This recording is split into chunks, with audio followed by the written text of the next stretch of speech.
మండలం మిలిటరీ కాలనీలోని జిల్లా పరిషత్ ఉన్నత పాఠశాలలో జరిగిన టీచర్స్ పేరెంట్స్ సదస్సుకు హాజరైన కోడుమూరు ఎమ్మెల్యే బొగుల దస్తగిరి, కర్నూలు ఎంఆర్ఓ రమేష్ బాబు. కోడుమూరు నియోజకవర్గం కర్నూలు మండల పరిధిలోని మిలిటరీ కాలనీలో ఉన్న జిల్లా పరిషత్ ఉన్నత పాఠశాలలో రాష్ట్ర ప్రభుత్వం తలపెట్టిన తల్లిదండ్రులు మరియు ఉపాధ్యాయుల మెగా ఆత్మీయ సదస్సు నిర్వహించారు. సదస్సుకు ముఖ్య అతిథిగా హాజరైన కోడుమూరు ఎమ్మెల్యే బొగుల దస్తగిరి మాట్లాడుతూ పిల్లల స్థాయిని దృష్టిలో పెట్టుకుని ఉపాధ్యాయులు వాళ్ళను క్రమశిక్షణలో పెట్టి ఉన్నత అవకాశాలు ఎదిగే విధంగా చదువులు చెప్పాలన్నారు. పిల్లలు డ్రగ్స్ కి మద్యానికి బానిస కాకుండా చెడు అలవాట్లకు దూరంగా ఉండాలని, మీ భవిష్యత్తుపై మీ కుటుంబాలు ఆధారపడి ఉన్నాయని దాన్ని గుర్తుపెట్టుకుని చదువు మీద దృష్టి సాధించాలని విద్యార్థులకు తెలియజేశారు.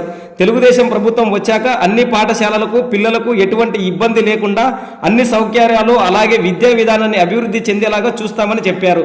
ఈ కార్యక్రమంలో మండల ఎంఆర్ఓ రమేష్, స్కూల్ ప్రధాన ఉపాధ్యాయులు, విద్యార్థులు, వారి తల్లిదండ్రులు పాల్గొన్నారు. ఈ విద్య ద్వారా పేదరికాన్ని నిర్మూలించుకోవచ్చు, అలాగే ఒక అత్యున్నతమైన స్థానాలకి వెళ్ళచ్చు.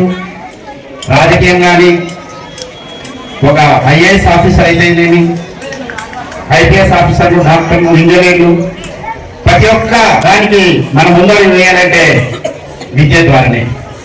దీనికి ముఖ్యమైనటువంటి తల్లిదండ్రులు మనకి, తర్వాత గురువులు. మొదటగా తల్లిదండ్రుల తర్వాత దైవంగా భావించేది మన గురువులని.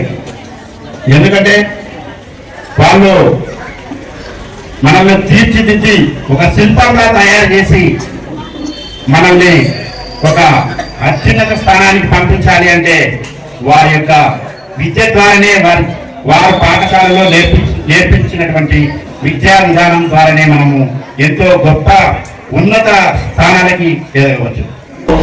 ఎంతో మంది వాళ్ళు చిన్నతనంలో చూసినటువంటి వారు ఎవరితో స్నేహాలు చేస్తున్నారు, ఎవరితో ఎలా ఉంటున్నారు, గొడవలు ఏమైనా పెట్టుకుంటున్నారా, దురుసుగా మాట్లాడుతున్నారా, ఇలాంటి వాటన్నిటిలో కూడా తల్లిదండ్రులుగా మీరు కొంత సమయం టీచర్స్తో ఎలా వ్యవహరిస్తున్నారు, టీచర్ల గురించి ఇంట్లో ఏ విధంగా వాళ్ళు మాట్లాడుతున్నారు, ఇవన్నీ మీరు నేర్పకుండా రేపొద్దున వాళ్ళు అవన్నీ వారి దగ్గర నుంచి మీరు ఎక్స్పెక్ట్ చేయడం అనేటువంటి రేపు